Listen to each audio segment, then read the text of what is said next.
शेतकऱ्यांसाठी 15 मार्च संध्याकाळच्या झटपट ठळक बातम्या। कपाशी बियाणांच्या दरात 11 रुपयांनी वाढ, शेतकरी नाराज।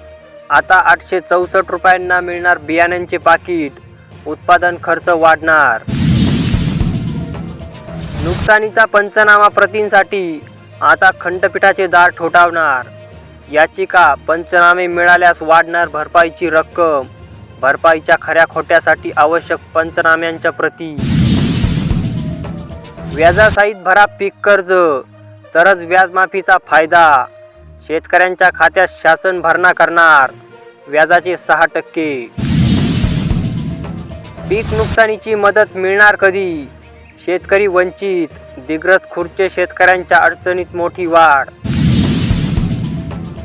पीक कर्जाच्या परतफेडीची चिंता शेतकऱ्यांना सतावते, पीक कर्जातील व्याजदर निश्चित नाही।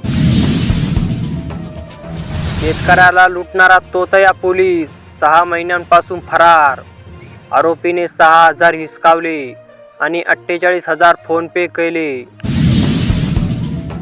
कांदा उत्पादक शेतकऱ्यांना 10,000 कोटींचा फटका, NCLच्या अटीत निर्यात रखडली, बंड्या कंपन्यांचा फायदा। राज्यात अजून 50 लाख टन ऊसाचे गाळप बाकी, गाळप 978 लाख टनांवर। जादा ऊसाबाबत एकाच जिल्ह्यातून पत्र।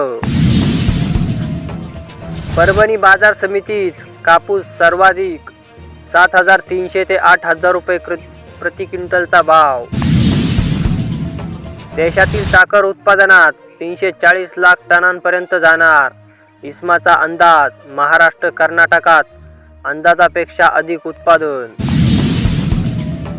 विदर्भात पावसाला पोषक हवामान, मध्य महाराष्ट्र तुरळक ठिकाणी तापमान 39 अंशावर।